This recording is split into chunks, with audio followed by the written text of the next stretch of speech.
Stay away from Tess. She's trouble. Real trouble. Duncan will tell you.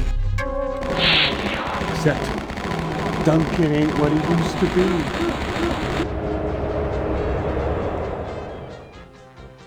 Killing Time Resurrected is an old classic brought back from the dead thanks to Night Dive Studios and Ziggurat Interactive. Now, the original Killing Time is one of those underappreciated gems pretty much deserving of the Night Dive remaster treatment for its largely cheesy, forgotten goodness. Now, Killing Time first appeared on the 3DO console in '95 and a year later received a PC port. The PC port had some major differences in revised level design at the cost of a more noticeable graphical downgrade. In Killing Time Resurrected, we get a refined composite of the two, with the 3DO live-action characters of the original with the more semi-open world level design of the PC version rebalanced into one game. There's more in this package as well: new sprites and upgraded visuals, customizable settings with toggleable features to switch between, achievements, and a vault of content to explore. So the story here is you're an archaeology student in 1932, heading to the island of Matinicus after hearing some unsavory actions are taking place there. The madam of the island is Tess Conway, a wealthy heiress whose inclinations towards the occult as well as her own vanity have led her to pilfering an ancient mystical water clock from Egypt. This water clock has strange powers of immortality, and its ritual for power comes with a huge price. It doesn't end well with the whole island now under the magic's accursed influence. The story is rather campy, but played straight with its active FMVs during gameplay, which have a real commitment towards its narrative with several ghostly apparitions appearing at points of the game to provide various commentary of the surroundings. The ghosts of Conway's closest friends, lovers, and rivals provide backstory on several ongoings of the island and hints on how to proceed throughout the game. It also reveals why you're fighting these specific gangsters, workers, clowns, prisoners, pets, bugs, and more, which is out of its way for an FPS of its era. The charming campy atmosphere of a once rich and wealthy place interspersed by wacky characters and occasional jazzy music goes a long way for that 1930s feel. Between that is the strange wild areas of the island which feel tense and creepy as you fight through several abandoned locations accompanied by urgent feeling mixes and monsters. The enemies are mostly corruptions of the island alongside various other spookies, some of which do feel goofy at times. Switching between the graphics of the original version and the 3DO actors highlights a stylistic disconnect.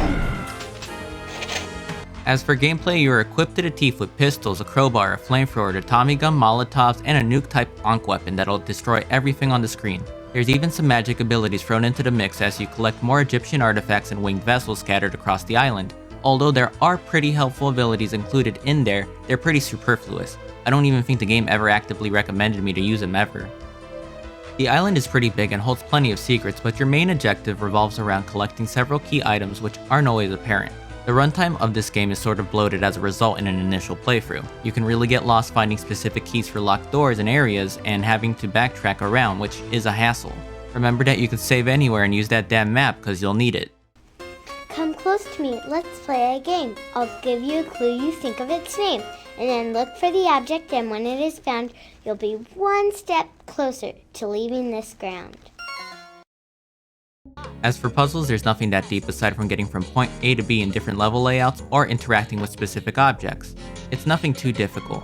A notable change in gameplay is fighting the avatar of Seth Duncan towards the end of the game. He hunts you down like Nemesis from Resident Evil 3 repeatedly until you can destroy the water clock and finally face Tess Conway. I consider that pretty novel considering the time of the game's release. The Night Dive enhancements really improve those darn gripes of the original PC version and subtly add more nuance and a generally better fidelity and frame rate. I always wanted to play Killing Time, but the only way I'm getting a 3DO is if I can write it off in my taxes, and the PC version had a lot of problems. I only ever played the PC version back then, and it was rough without patching, so I never really got that far. If you were a fan of the 3DO's level design, you aren't going to find that here, sorry to say.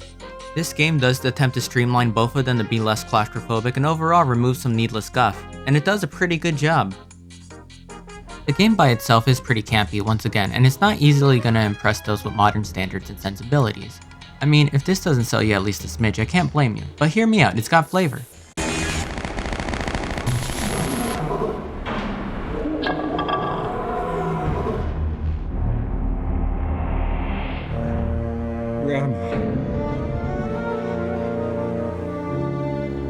You!